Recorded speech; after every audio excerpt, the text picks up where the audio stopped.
Hello everyone, welcome to the 7th part in this series on how to create your very own multicolored research-based Go playing program. So in this video, we'll create a function called generateMove, which would be generating a move for a playout. And then, just for the bare testing purposes, we'll drop some code into the GTP loop in order to use this particular genmove as the source of move made by the engine. This is not going to be how the engine is going to be working. This is just used for debugging purposes for the playout. So we could just do the playout in the console, but it's much easier and nicer to see how engine plays the playout against itself in the GUI. And also, if it comes to any sort of bugs or something, it's much easier to debug and develop this way. So without further ado, let's get started. So I'm continuing from the previous part and opening the file. Now, you remember last time we have provided this heuristics section. So we will be working in this section today. So I just say function board, which is the pointer to the board structure, and we call it genmove. Again, this is going to be generating heuristics move, like playout move. The heuristics for a playout, it takes color as an integer, so which color to generate move for. It is going to return integer type, which would be the move itself. So we'll start with Tanuki moves. Tanuki stands for play away, but we'll also be considering like opening moves as Tanuki moves. Just for the board size of 19 by 19, we consider taking corners and sides. For the rest of board sizes like 13 by 13, 9 by 9, it's not as important, and it would be reasonable to provide some custom Josakis for those particular board sizes. And yeah, anyway, so now it's more likely a placeholder just to kickstart with something and just to be capable of working with something. So I say if board size equals to 21, not 19, because 19 by 19 board essentially is the board 21 by 21 because of off-board squares to keep track of captures easily, like it has been explained before. So in this case, so let's give a commentary to make it a bit more clear. So what's going to be happening here? So here engine takes corners and sides. Okay, and this again is only relevant to the 19 by 19 board. So I define the variable called Fusaki. Fusaki stands for opening. That's the go term. This would be the slice of integers, and I just provide a list of moves that are the hard-coded squares for the 4 points and some central side points, some corner enclosures, nice move corner enclosures. This would be clear when it comes to a playout, what in particular does that taking corner and sides moves are actually doing. So I just list the moves like this. So yeah, it's a bit too long, but anyway, don't care much. Then since we want playouts to be randomized, we don't take a certain order of these moves. So these moves can be played randomly. So I define the random choice variable, which is going to be equal to rand integer number and the length of Fusaki slice. And now the condition. So we ask if board position and indexed by the Fusaki square indexed by the random choice. So we essentially take the random Fusaki move. So first condition, it should be equal to empty. Okay. And also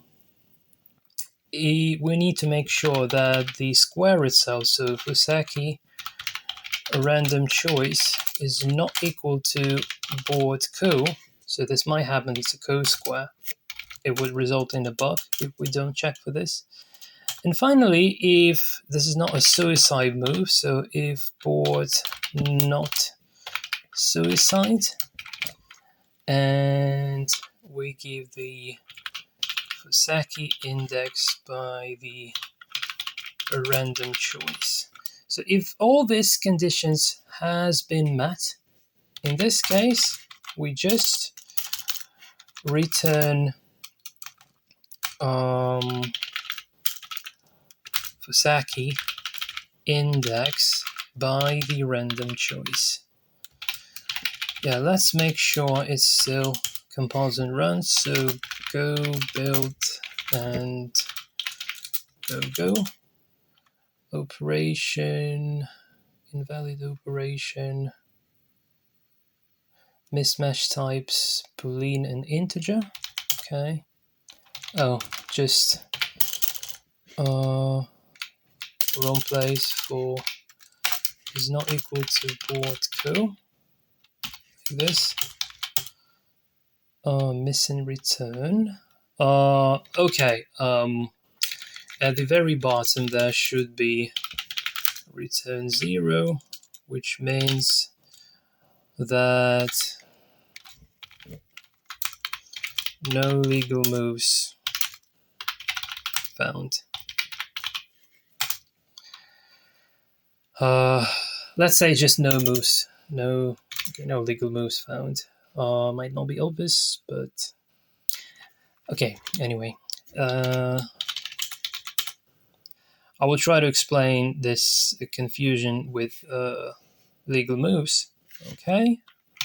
So yeah, now it compiles and runs. Okay.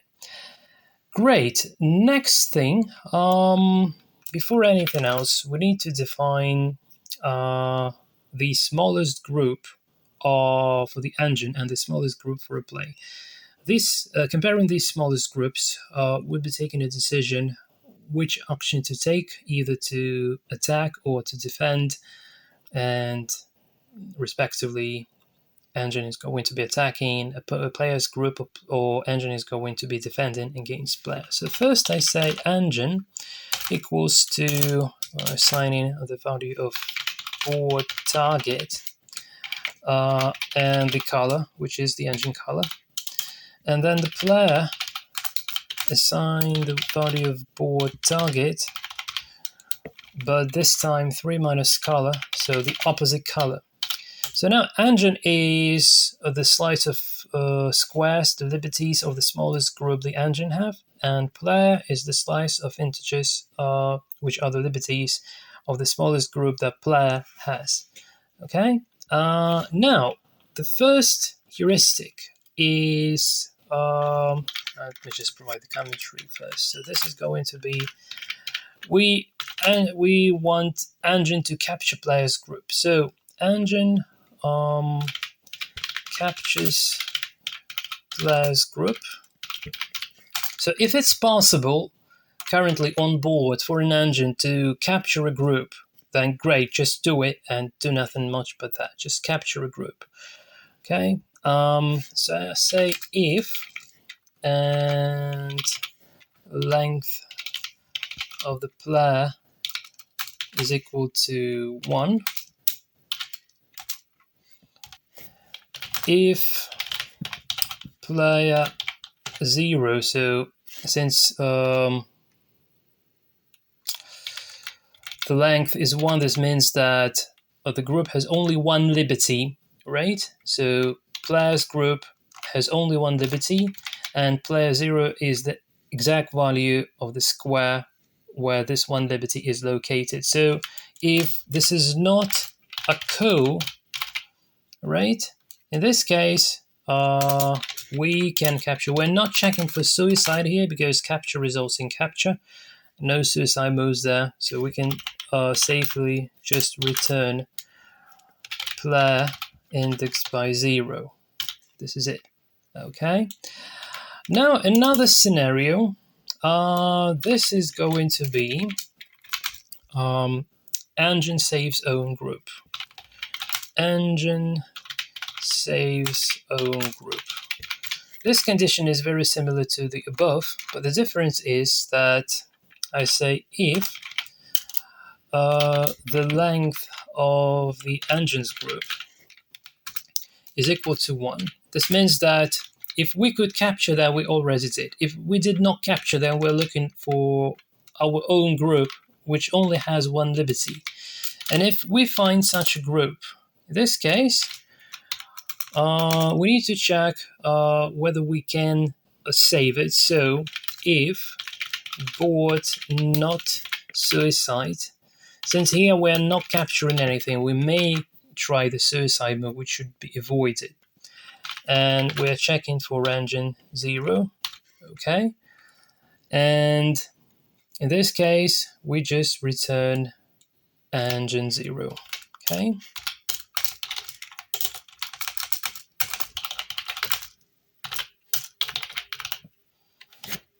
Like this. We're not checking for co here because when it comes to saving a group, it means filling the liberty. So this is the type of move like extension, and it's technically impossible that this extension would go into the co square. So we're not checking for that here. Okay. Next thing to check is, next heuristics to apply is engine surrounds players group. So engine surrounds players group. And here I do if the length of the number of liberties that players group have is greater than 0. So we need to ensure that players group indeed has some liberties.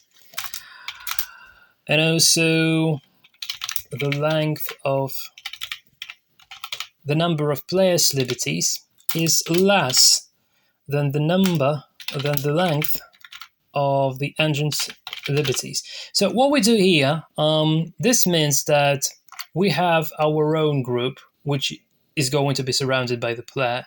Say our group has 3 liberties, and say the group engine is going to attack has 2 liberties. So it's more likely that engine would first attack opponent's group. So like if this is the capturing race, this means that engine is 1 liberty up, so it would try to first to surround opponent's group and then try to defend its own group. Okay, so this is the logic of surrounding opponent's group. So here again, just to add some randomization, I do create the random choice variable again. So random choice is going to be equal to rand int number and the length of the player, which essentially means that we would pick up a random liberty to surround the players group by. So say players group has 3 liberties left, and we're about to attack this group. So we're not going to surround like first liberty, second, and third. We just pick up a random liberty. When it comes to the downside of this approach is that when it comes to exactly 2 liberties, and say we have a ladder, it might happen that we would be forcing the ladder. So like doing ladder, and then we stop doing the ladder. Okay, so if the ladder did favor our side, this is bad because we could capture stones, but we did not. But on the other hand, if the ladder was not in our favor, that it's very likely that we would stop before we lose all of our stones. So before we don't have separate functions for checking ladders, I think like this practically this shows up to be like quite a good heuristics. And again, these are like semi-random playouts, so it looks to be quite good at the moment, at the very least. So we'll be filling the random liberty of players group. So engine would be trying to fill that random liberty. Now we need to check if board not suicide and player indexed by the random choice, because it might be the case. And if it's not the case, then we just return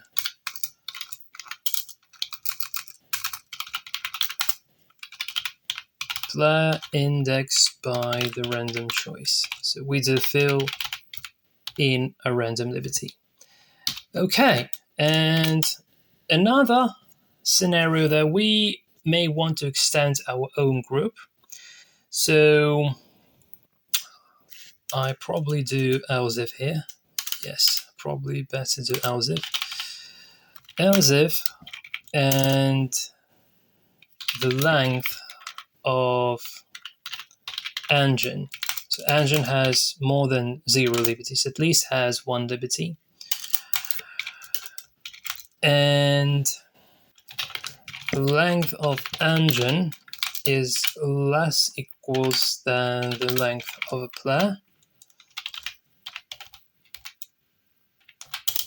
So here we say engine extends own group.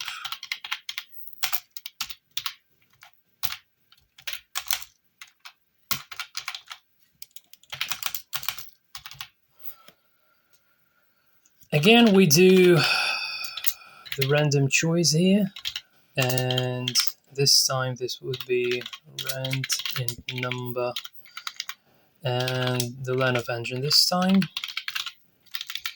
Okay, and if again board not suicide and engine index by the random choice.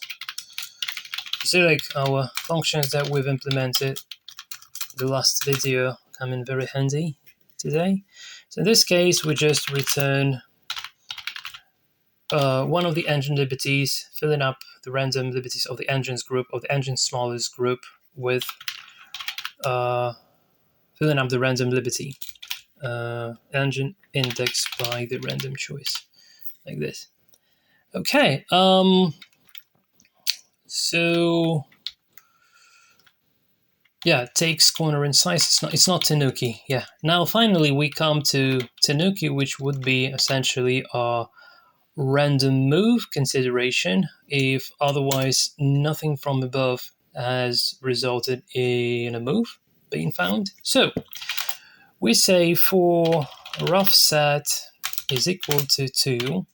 So this means that do not generate moves below the second line, and offset is less than is greater than 0. We look in the opposite direction, yeah. And offset minus decrement the offset. So here we have Tanuki. Tanuki means play away. Tanuki. We can say random Tanuki. A random Tanuki. Again, might not be the best ever thing, but again, our heuristics has a big room for improvement. But we need always to make sure that heuristics is not overcomplicated, because in that case it would take ages to figure out, like to make a playout, it would be taking too long, hence the engine would be very slow.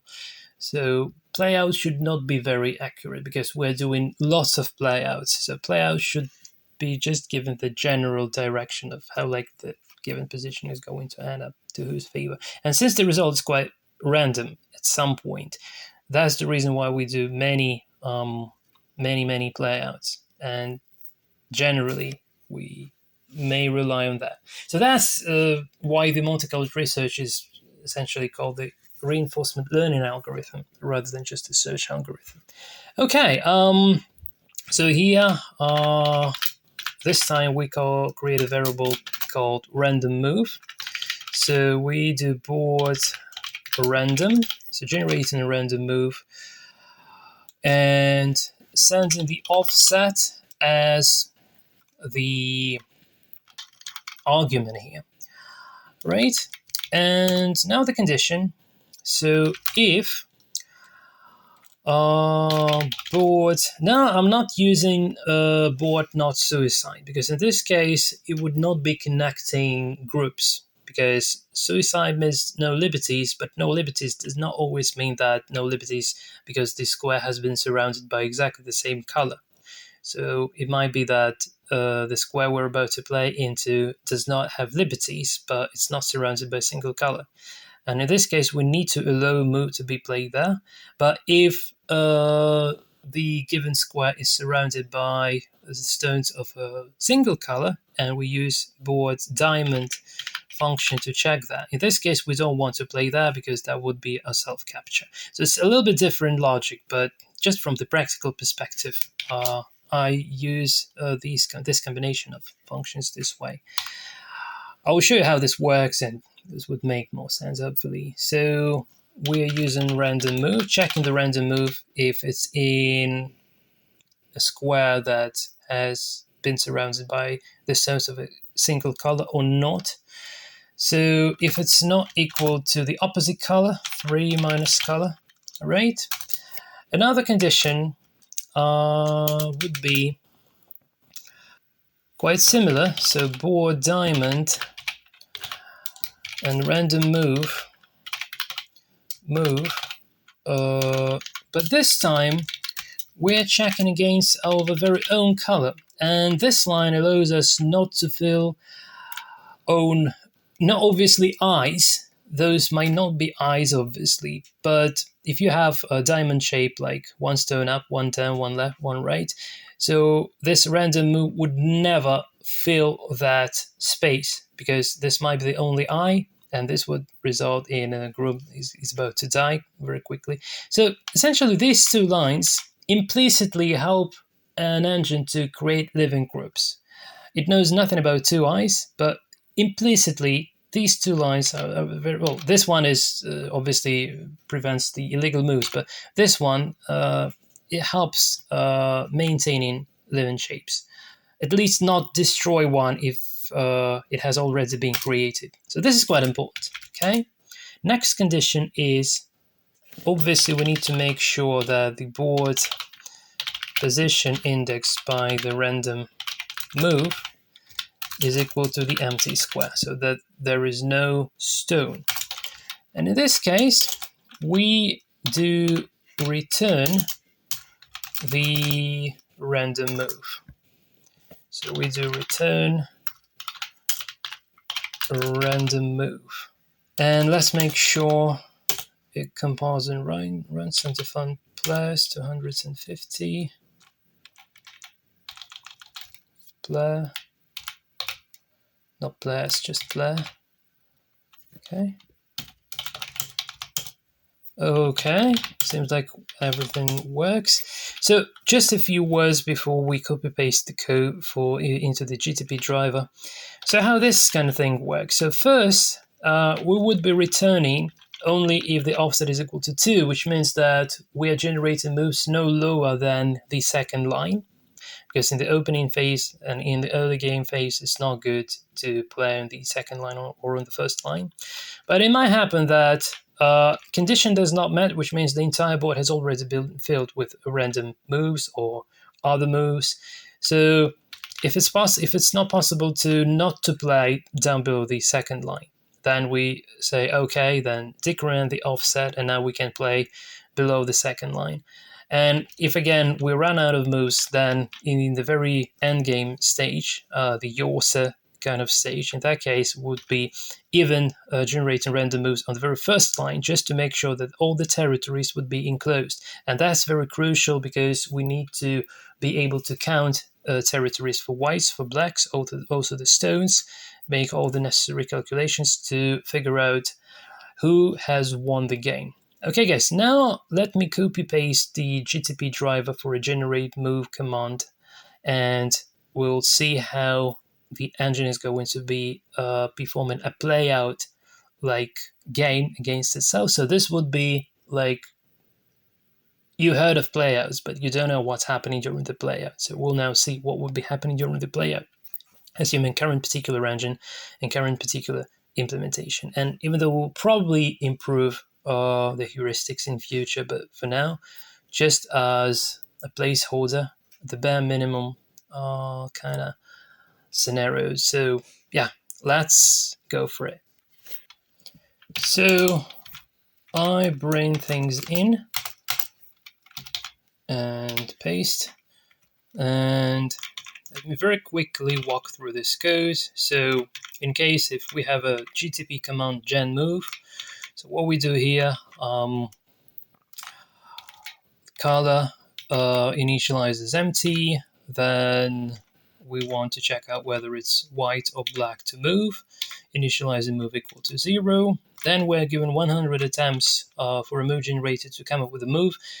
That's a relatively big number because the random tanuki move might not always be the correct one. It might fail to be generated, so we need to make sure that if it's possible to find a move, that we would find that indeed, yeah. So the candidate moves equals to board gen move. If candidate is greater than 0, it means that it's sort of a kind of legal move. Okay, not obviously 100% legal, because when it comes to a tanuki move, we just check for we're not checking for a suicide move during tanuki. We only check for it's not filling own eye or it's not filling opponent's eye as a suicide move, but it's not checking whether it's absolutely not suicide move.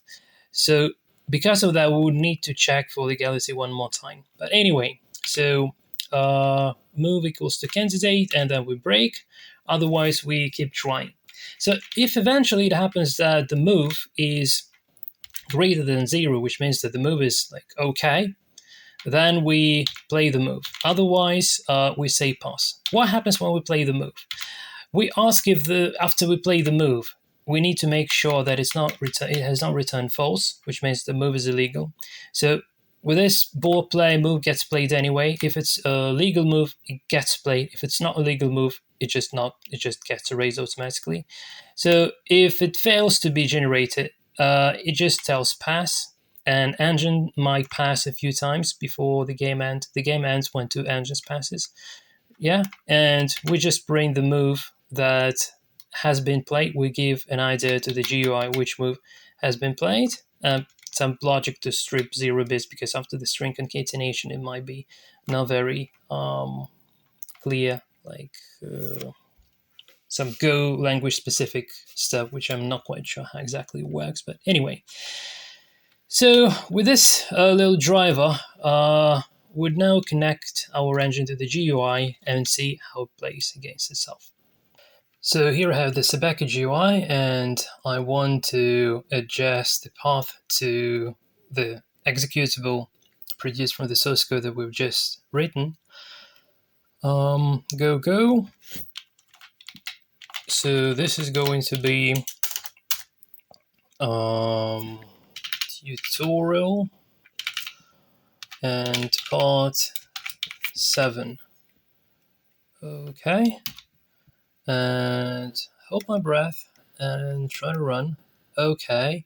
And I also need another instance. Well, essentially we could try one instance playing against each other, but just to make sure like, the experiment is clean and clear, we run a playout and let's go. So press F5 and we can add some nice sounds. Okay, sounds can be added in here. Okay. So, believe it or not, these engines are playing the game of Go against each other. And one of the biggest challenges that I've encountered during implementing this playout logic was to make this engine complete the game to the very end, so that there are almost no territory that does not belong to anyone left. So that was one of the biggest challenges. And although it plays not very smart, still, yeah, it self-plays. The source of inspiration for this kind of playouts I took from the Go playing program called Michi. Michi is the minimalist version of Patchy, and Patchy is quite a strong engine. Found its code on GitHub. And for Michi, it's just a simplified version, but it's also like Michi is slightly weaker than GNU Go on 19 by 19, but on 15 by 15 board it's as strong as GNU Go with really lesser code. So the way how the heuristics for playouts is implemented in Michi, it's very similar to what we've done here. What we've done here is even more simplified. Michi also has this the recursive function to figure out whether the ladder works or not. So that's another option that can be added later. At the moment, I don't really want that to be. So one of kind of downsides is that you see like it keeps playing co for a long time, and this is a little bit annoying. I think maybe if some other conditions has been added so that prevents it to play co all the time, then yeah, would be probably better. And sometimes, despite my assumptions, it falls into super co when it has a few co's on board, and then it through the passes it repeats the ball position over and over again. But we would restrict that when it comes to implementing playouts. So I think that would be just essentially good enough. Yeah, but essentially the code that is currently playing sort of makes sense because it's the matter of life and death. So in this particular case, playing code is a good thing. If we restrict that, it's not going to be working that nicely. And you see like now it starts playing slow, and that's because it's much harder to find random moves because most of the board has been filled with stones. So it's not as simple. It's not as easy to find those. Black should connect, but since it knows nothing about life and death, about two eyes, it's not in a hurry doing that. So yeah. Yeah, on the top right corner, everything should die. Black cannot make a living shape there. And white is going to kill. And again, one of key features is that by the end of the game, it should essentially only leave living groups, and all the groups that can be killed, they would be killed. Okay, so all those groups can be killed, would be killed. It does not always reflect the actual game, like if human players did play. But again, you should not confuse the logic for a Monte Carlo research based algorithm playout and the actual play, because the actual moves, the actual play would be based on the search, which is type of a reinforcement learning. And again, originally in Monte Carlo research, they may even use random playouts. So compared to random playouts, this is like much more precise. And again, probably by increasing the precision of these playouts, we can hope for a better performance. Yeah. And by the way, it just goes laggy. It's more likely because of the GUI, because if I try to generate moves just within a single given engine, it takes less, maybe second, no more than second and a half, around 1 second for a playout, which is kind of okay. So if we complicate playouts, like if we let the playouts know about life and death and some other concepts that are quite expensive to calculate, this would slow down playouts a lot. Okay. And essentially, I'm wondering, is black going to be alive on top left corner? I guess so, yeah. I guess so. Even with this connection. Okay. Yeah, it didn't even pass yet. It would be passing a few times, yeah. And then where 2 passes occur, we would have the game over state. And by that time, it would be possible to calculate the final score. For now, I would be using the GUI's ability to calculate the final score, right? Okay, don't tell me you're falling into a positional supercode. Come on. I've been telling to my subscribers that this is not the case to happen. Come on. Yeah, it feels like this is the case of positional supercode. But again, since this is not that big deal, really, yes, pass. Now I would be passing and repeating the position forever. So yeah, this is one of the rare cases that I didn't really want you guys to see this, but okay, no, it even stopped. Yeah, it still might happen if that would be like another co, like 3 co's. It might be that they would be running forever. Pass, pass, pass, take, pass, pass, take, pass, pass, take.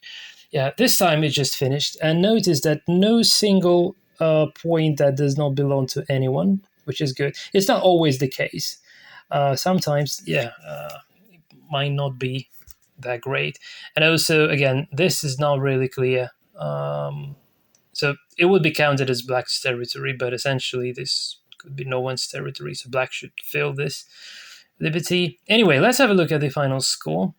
So the final score is white wins by 69.5, but this is quite a random result. It might be like also quite different. So it may be closer or not very close, because many random moves, like random choices of given moves, are considered here. Anyway, just to give you an idea that although these playouts might seem like a poor playouts without pretty much any knowledge or something, I want to run another experiment that I've been enjoying for quite a bit of time during development process. So I would like to run my program against GNU version 1.2 playing with whites. And you remember I once created an engine called MicroGo, which was based on eninge search, and it did manage to beat GNU 1.2 in most cases. But interestingly, sometimes even this program with this semi-random playouts, also sometimes it manages to beat GNU 1.2. I don't promise this is going to be the case in this very moment, but having around even, I would say,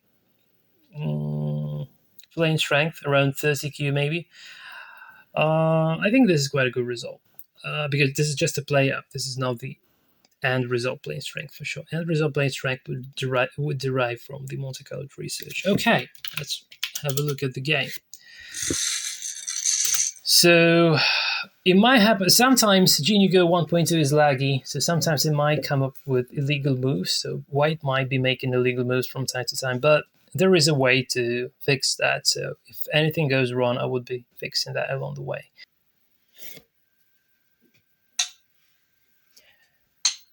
Okay, so starting from not the best ever Fuseki moves. It should be taking corners. It should be prioritizing the corners first.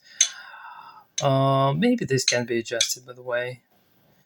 But when it comes to playing against GNU, this might still be totally fine. At the very least, the win or lose result does not much rely on the fact of opening strategy. So you see, like it did manage to take the upper left corner quite nicely, and yeah. Obviously, the playout logic is not going to be like as strong as the program that is treated to be an engine. Yeah. So playout should be light. But anyway, let's have a look how the game ends.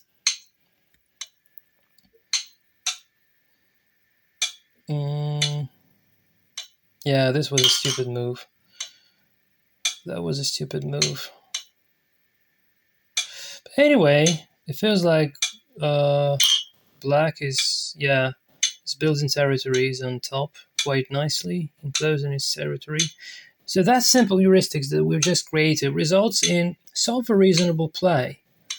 Yeah, and it even seems that black is trying to put pressure on white. Yeah, this connect, I believe that was a random move, but it's very cool to have such a move. Yeah, move on the first line doesn't make big sense, but yeah. Anyway, it looks like a game of Go, which I'm quite proud of, to say the least. Yeah. Yeah, now they would be fighting this Go. And by the way, Junior Go is also fighting Go in a very similar manner to how my program does. Yeah.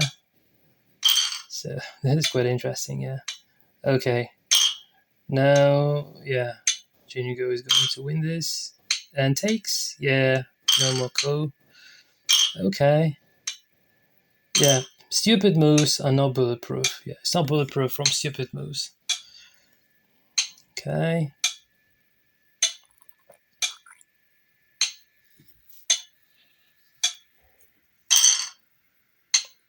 All right. Yeah. Okay. Now this is that. Okay. Now this is that. Yeah, quite an interesting layout. And unfortunately, the top right corner will probably be taken by white. I don't believe black would be capable to create a living group there. Well, neither of engines knows nothing about life and death, which makes them like both quite random. Yeah. But yeah, it self plays the game of Go, which is really exciting.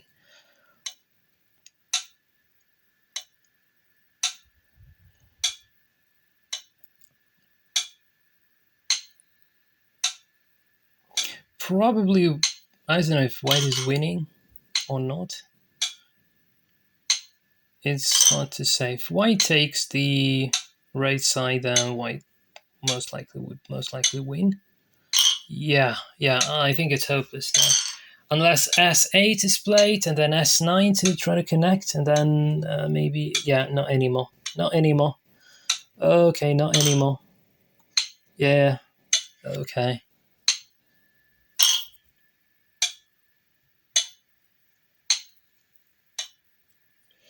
Yeah, but we'll definitely come back playing against Junior Go 1.2 when it comes to Monte Carlo research when it would be implemented. Yeah, that would be real fun. That would be real fun. Okay, 2 stones get cut. Fortunately.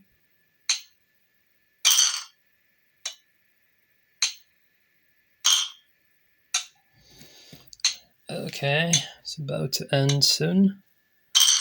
No one plays E2. Yeah, okay, Junior goes smarter. He played E2. Yeah, this doesn't make sense. Yeah, interestingly, Go creates living shapes. You see, like it has many eyes now. Although it knows nothing about eyes, but it just happens. It just happens that, it can create some. Okay, enclosing territories, which is good. Okay, yeah, this group on the right hand side is going to die. Unfortunately, is going to die. Yeah, probably white wins by, I don't know, maybe somewhere around 30 points, maybe. Yeah, also white captured much more. 71 captures versus 21 captures. Yeah. Yeah, Go is completing territories. Yeah.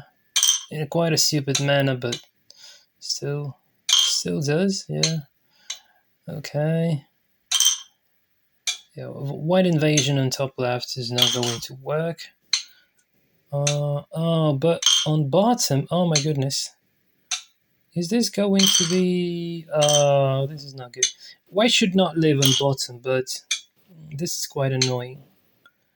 this is because of that stupid co. Yeah, well, I will probably make a living shape now. So stupid. So stupid. Yeah. But GoGo knows nothing about territories. Absolutely nothing. Heuristics does not take into account the capture territory or influence or anything like that. So yeah, not a big surprise. But the goal for a playout logic is not to be strong, but to provide statistics.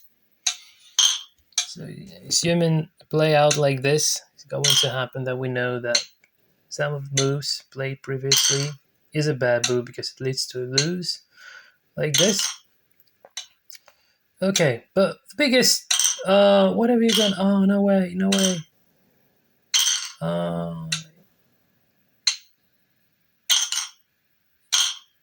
This should be technically impossible to live on top left. Yeah, just physically not enough space. Yeah, well, what I enjoy a lot is that there should be like almost no territories that does not belong to anyone. And I bet that Junior Go 1.2 would pass earlier. Would pass before the Go. Yeah, and you see like Junior Go is no longer playing, which means that it doesn't find a reasonable move. And since Junior Go 1.2 originally did not have the GTP protocol, I just drafted that on the knee very, very quickly. And my implementation does not take into account the passing logic, so it just hands forever. But already we can calculate. Yeah, GoGo has lost horribly, but anyway, yeah, like not a good result, not a very good result. But anyway, this is not a Go playing program yet. This is just a single playout, which is about to be improved in the future. And again, we're going to be testing playouts, more heavy playouts if we come with those ever. We will be testing those playouts in the future. So not only testing engine versus engine, but also testing just the playout versus engine. Because the quality of playout does dramatically affect the playing strength of the multicolored research-based program. Anyway, guys, I think this result is good enough. At very least, we did not have any illegal moves or something, so everything went smoothly. And yeah, we are getting very close to implementing the multicolored research itself.